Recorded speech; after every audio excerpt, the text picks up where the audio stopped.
Oh my god, it's starting to get really, really hot here.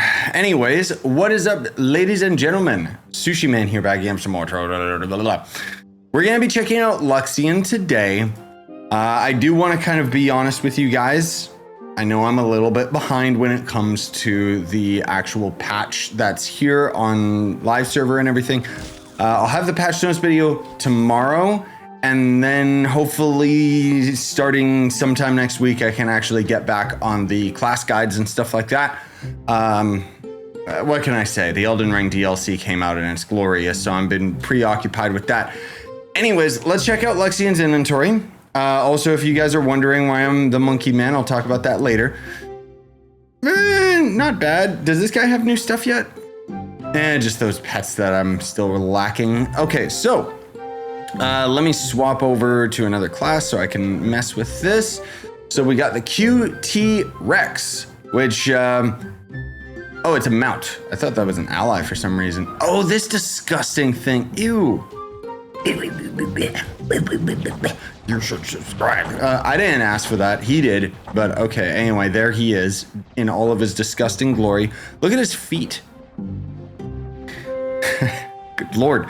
And then we've got the Whitehorn, which is an ally for sure. This one's got 9% health regen, 6 jump. And it's just a little Griffin ally. Nothing really super special, just because we've seen these before. It is tradable, but as of right now, nothing in the market is really worthwhile because of all the duping and stuff like that. I mean, the duping's been taken care of, but it doesn't mean that the inflation isn't still insane. However, there is the phase sparks or nodes or whatever that new resource is that you get from depth cores. Depths with an S, cores or core. Is it? Yeah, Depths Core. There you go. Those are worth a lot of money on the market right now, so you might want to sell them rather than using them. Then we've got the Luxion Treasure, which this is disgusting. The treasure chest itself has some nice detailing to it, but of course the gold itself is all just one color. They didn't even bother making it metallic, but this is an old item when the devs were kind of lazy. Let's be real. I don't know anyone who's gonna ever want that. Then we've got the Bone Throne. Now the Bone Throne used to be worth quite a lot in the market. Not really so much anymore now. I don't know why this was always high value, because it was never really that cool in my opinion. It's just one of these chairs, but it does have that little flip at the front of it. And then otherwise the fire you can see kind of just sticks with you rather than staying when you're on the ground specifically. I think that's a coding error because there's other chair mounts that don't do that, but I don't know. And then we've got the Blizzard Behemoth. That's how the Brits pronounce Behemoth. But we've got this guy right here. So, I mean, whatever. It's a Behemoth. Yep. So cool, guys. Oh my God. I mean, it's got VFX and stuff like that. It's not like it's bad. I do not care about giant flying critters though. Then we've got Luxion Style Stash. So in the style section, let's take hats for example. You see all these different categories and so on and so forth. So including the Luxion style. So this is going to end up giving you a random seasonal event, pinata, or Luxion equipment style that you don't already own. So some of them could be worth 1 mastery, some of them could be worth 10 mastery, whatever. Then we've got 3 Despoiled Divinity, not worth the dragon coins. However, this is a very, very time-gated resource that you have to get weekly out of the delves. So it's entirely up to you if you want to waste your dragon coins on this. I wouldn't recommend. And then we've got the Golden Hoard Dragon Souls. So checking right here, you can see these are the various items you'll end up getting for the badges. You get a lot of mastery out of it, you get a lot of items out of it, and ultimately you end up getting a couple different mounts out of it, including a pretty decent ally, come to think of it, as I always mention. So here's the Cookie Cutter Dragon. I'm not going to show it walking around because who cares? This one can fly, but it doesn't shoot fireballs. And then finally the last one does actually glide and shoot fireballs. Pretty cool. Now, I did also want to mention, on Xbox, you guys are getting like these new wings. I think you're getting them for free. I honestly don't know.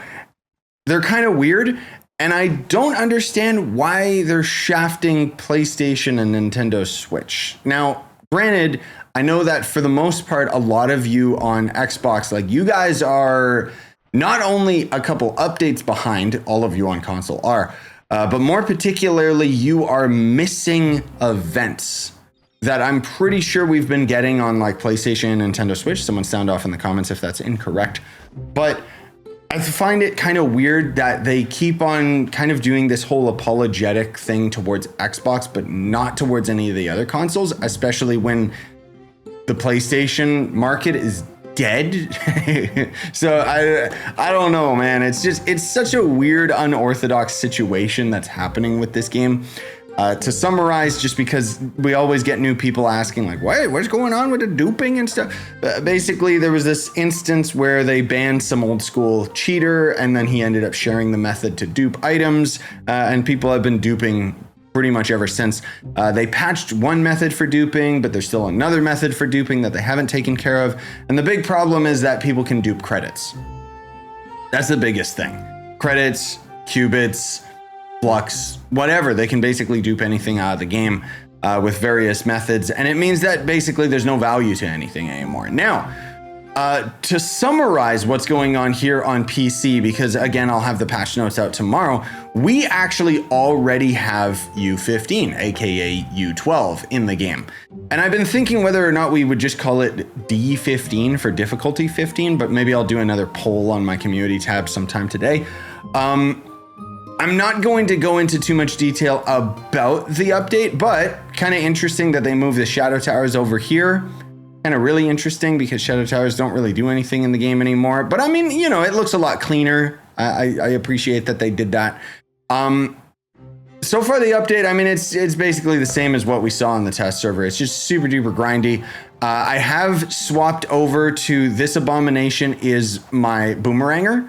I swapped over to him because Shadowhunter just doesn't cut it anymore because the end game enemies are just so ridiculously powerful that I need all the help I can get. So it would either be a different choosing between Solarian or Boomeranger. And I chose Boomeranger just because generally speaking, he's funner to me.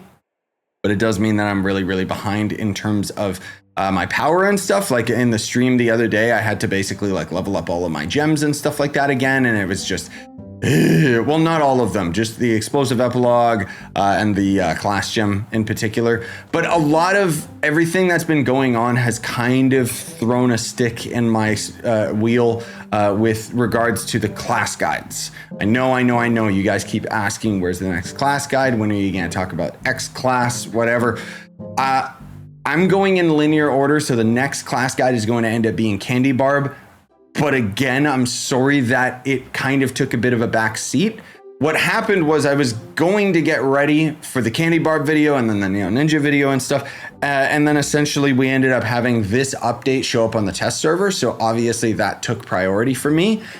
And now this week, I'm super busy with the Elden Ring DLC on top of trying to manage this and a bunch of other side videos and stuff that basically everything is like all in shambles, but in the best way possible. You know, it keeps me busy and that's fine. But I just wanted to have a little brief explanation as to what's been going on with the Trove videos lately and why I've been so behind on the patch stuff. A lot of the patch stuff is just because I didn't expect the update to hit. I got really busy with real life stuff because my brother and his wife, Johnny Captain Napkin, any of you from a long, long time ago, they had a child. So we ended up finally visiting the sweet baby on this Wednesday. So that, again, would have normally been when I had the patch video, but instead I was busy with that and real life stuff and blah, blah, blah, blah, blah. There's all sorts of other things that are going on behind the scenes that I'll talk about more when I can. But generally speaking, things are good and things will get back on schedule soon. Okay, so just be patient. And then also I just want to say thank you. Smash like on the way out, subscribe if you haven't already, but we all know everybody here is already a subscriber. And then if you want to check out some of my other videos, YouTube thinks the video on the top right is going to end up being your best option. It's a recommended one, and the one on top of me right here is going to end up being my most recent upload. I'm going to more than likely get this video uploaded and then probably be streaming more Elden Ring, so you guys can tune into that if you want. Otherwise, have yourselves a wonderful day.